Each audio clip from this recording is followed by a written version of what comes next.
Yep, all you suckers are working, but I'm gonna be on stage someday playing music for lots of people.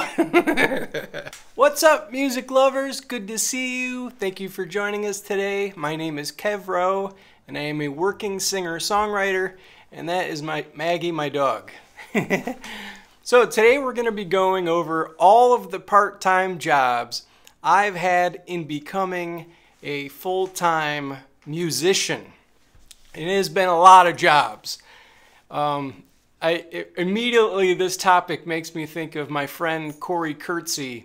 He was the drummer in my band Big Like Emma. He used to say, sometimes you get to go to Fantasyland and sometimes you don't. It is so true. That really is like the common cycle. So I've been doing this for about 20 years now. I'm 44 years old, and as soon as I got out of college, when I was 21 years old, 22 maybe, I immediately, like the day I left college, I have a marketing degree, a degree in business and marketing, but I minored in music. So I knew the whole time I was at college, oh, I still need to make the college years video.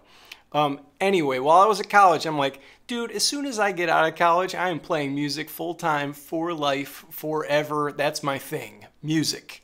So I knew I was just waiting until that, right? But when I left college, I moved in with my band buddies. We got a house, a band house, and we practiced all day and we recorded, and it was such a cool time in my life, you know, to be young and like in your 20s and all you're doing is music. That lasted a couple months, right? And then you got to get part-time jobs. So then my 20s was basically this. Work a part-time job from 6 a.m. Monday morning until, let's say, Friday night or Friday afternoon at 4. Get in the van at 4. Go do the gig until 2 a.m. Get home at 4.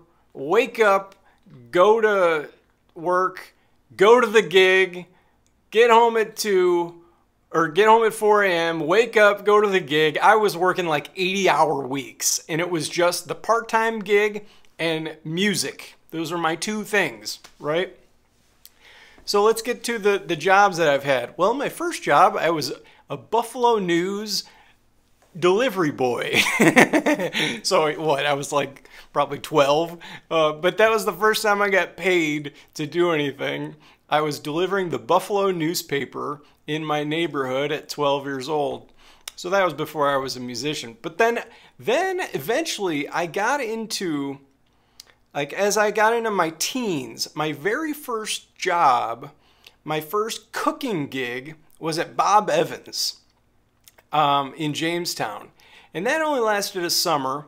And then I got a series of cooking jobs. So cooking really became my thing. And I went from Bob Evans up to what is called the Chautauqua Institution here in my hometown in Western New York. Chautauqua, I've talked about it in my other videos. Chautauqua Institution is like a learning cultural center for learning, and they have a 9-week program in the summertime. We have amazing music too. So there's an amphitheater, and I've seen the Allman Brothers there, Ray Charles, the Indigo Girls, so many art. My very first artist that I saw at the amphitheater was Marvin Hamlish in like 1980. I was young, like probably 82. I was probably 6 years old, maybe a little older than that, maybe 80, 86, so I was maybe 10. But the Chautauqua Institution has had a major effect on my whole life, culturally and music influence-wise. So when in my college years, I would come home to Jamestown and I would have a summer job at the Chautauqua Institution. My first job on the grounds was called Hot Rocks. And what we did at Hot Rocks is we served food semi-raw to the table, accompanied by a square hot rock. And the idea was that you would take the food and cook it at your table. I'm not even sure that they would allow this concept now. Maybe they do somewhere. But it was a cool, kind of trendy, fun place to work. And I got a taste of Chautauqua summers, which I loved. So every morning I was waking up early and going to, and in that case I was a prep cook. So mostly I cut food and before the grill guys would cook it. So I was pretty low level, you know. And like I said, my summers were full of smelling like food and working on music. So my bands would practice after work. We'd all get together from our part-time jobs. One guy was a mechanic. One guy delivered things. Everybody had a part. I think maybe, no, nobody taught. Nobody gave guitar lessons. That was like too much commitment. But yeah, it was all disposable jobs. But it's interesting. Cooking is a good skill to have, and I love the fact that I can cook now. So eventually, I graduated to I moved over to the Athenaeum Hotel, which is a grandiose big hotel on the Chautauqua Institution grounds. And I became what is known as the garde-manger chef. That's French. Oh boy, I'm not sure I know what it means. It has something to do, you're the hors d'oeuvre chef, right? But garde-manger, I think manger is to eat in French, so maybe like grand to eat, or like a fancy eater or something. But anyway, I was the garde-manger chef, and I basically acquired this title because I was the most ambitious guy to take it, you know. And so I love this job though. It was such a cool job because all day long I made hors d'oeuvre presentations on mirrors.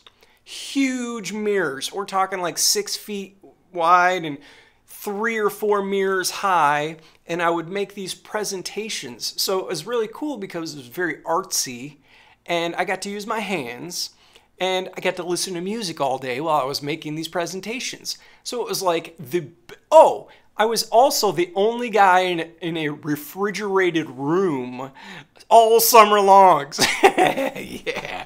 So everybody else was like sweating like crazy all over the hotel. And I'm back there in my,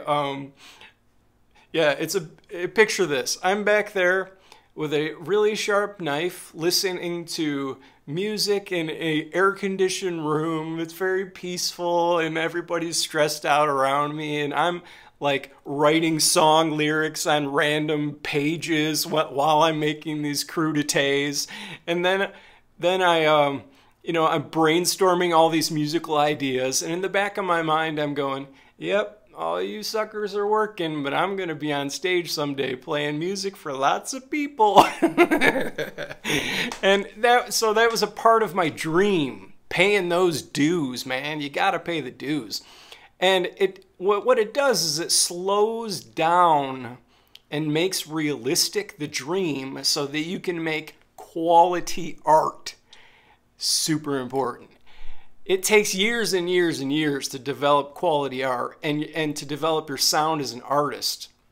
So those cooking gigs helped me do that. Then, so this was about until 2004. In 2004, I moved to Charleston, South Carolina with my ex-wife, Chris, because she was an events coordinator, and this is a great place to do events. So down there, I did not do the cooking thing. For a while, I was full-time touring for about 2 years. And I also want to add that because that's really important to this story. All through these jobs, I would get like 2 years to become a full-time musician. Then I would tour like crazy, record like crazy, work 100-hour weeks on music alone, and just barely survive making a living as a working artist. Then I would run out of money, get super in debt, and have to go get a job. Or I'd be so stressed out and so like neurotic about my situation that I was destroying every relationship in my life, and I said to myself, I have to get a job. I need some peace and stability in my life. Otherwise, I cannot keep going this way. So it would be I'd be on all these cycles. Break the cycle. yeah, I'd be on all these different cycles of have to work 2 jobs, now I'm full-time for a while, have to work 2 jobs, now I'm full-time for a while. I bet that that cycle has gone at least 8 or 9 times in my life. And like I said, I'm 44 now, so I've been able, and okay, I'm getting ahead of myself. So when I was in Charleston, South Carolina, I said to myself, let's go get a job. I can't do cooking. Charleston, South Carolina is like the capital of cuisine and Southern good dining, right? I mean, it's a great food town. So I would be scrubbing dishes. I was not qualified to be the garde manger chef of Charleston, South Carolina. So I went on Craigslist and I found a job working with autistic kids. So this was really interesting to me. I got the job and I was what's called a line therapist, which means I went to the child's home and gave them therapy every day based on what is called ABA, Applied Behavioral Analysis. I can't remember the psychologist who came up with that. I think it might have been Freud or Skinner or someone, B.F. Skinner or someone like that. But anyway, it was the hardest job I've ever had. I did this for 2 years. And I learned so much about autistic kids in the process. They're geniuses, first of all. They're so brilliant, autistic kids. And I've learned so much about autism and special needs children. And so those are some of the benefits. Like I said, this was the hardest job ever. I got spit on, kicked, hit in the face, like you name it, these kids had done it to me because my job was to push them to learn. So it's all about being social. Like autistic kids have a real hard time with empathy and putting themselves in other people's shoes. So they're to themselves very much, and they're not great communicators, but like I said, they're so gifted. Like I had this one kid, I won't say his name, amazing painter. You should have seen the paintings that this kid painted. It was unbelievable. And he was like 12 when I first discovered him. Now I'm still friends with him on Facebook, and this is like 15 years late. Well, no, it's like 10 years later. Wait, so he would be, yeah, he'd be about 19 or 20 years old, I'd say. Maybe he's in his early 20s. Anyway, the autistic job was amazing. Eventually, I didn't have to work that job anymore. I got to become a full-time musician again. Sorry guys, I'm out of here. I moved back to Jamestown, New York. I was a full-time musician with my band Big Like Emma. We were on the road for that series in my life was about 6 years on the road. So now we're getting larger spans of when I can be a full-time musician, longer periods, right? Which I'm loving that I can do it, but it's a hard life. I mean, you really have to be able to live on almost nothing. And it's like I said in my other videos, it's like joining the priesthood. Like you are sacrificing everything and just on the road and everything for the band, right? Or more importantly, everything for the music. And so that happened, the band broke up. Then my most current part-time job has been client service marketing, mostly in the music business. So now, in the last 4 years, I've had a part-time job doing client service work on my computer, where I help people market their music online or other businesses. So that has become my latest thing. You know, I spend so much time on music and so much time on marketing, I don't even consider this job anymore. It's like my passion. So now I really am full-time in my art. Sure, there's a client service side to it sometimes, but these are all my friends. Like, these are people that I am enjoying helping, and it's so organic to me writing songs and like being creative. So making ads or running ad campaigns, and like it's all mixed into one beautiful life that I love of just being creative at this point.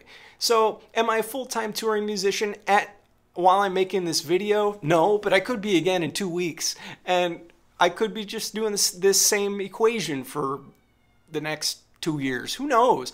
or I could do a big nationwide tour next summer. Who knows how this will go, but I've had a lot of part-time jobs to get to this point. You know, it's not been and the interesting thing is other than the top 2% of the music industry, I really feel like this is very, very common. And I feel super lucky that I've been able to have long stretches of being a full-time musician, because, I mean, some people would die to be able to do that. It'd be like, you know, they would do anything to be able to do that just for 1 year, let alone all the years I've been able to do it. But yeah, like that top 2% who had like some kind of huge major breakout, like the James Taylors or the, you know, the Ed Sheerans or the Taylor Swifts, you know, they've been able to be full-time musicians. But hey, you never know how this will go. I mean, a lot of those musicians drop out of that 2% and have to go get jobs at some point. And a lot of musicians like me sometimes graduate to that top tier and get to be full-time musicians for the rest of their life. So trust me, in my mind, I'm picturing myself as a 72-year-old man on a bus, like Willie Nelson, touring the country, playing my songs, either in a band or solo or whatever, recording in pro studios, surrounded by music-loving people. You, hopefully, please stay with me that long, and I'll be here for you making this music. Anyway, I hope you've enjoyed this story about all the part-time jobs I've had. It's something I've been wanting to make for a while. Please subscribe to my channel if you haven't yet, and I've got lots of music and lots of other stories. I will see you in the next video. Bye-bye.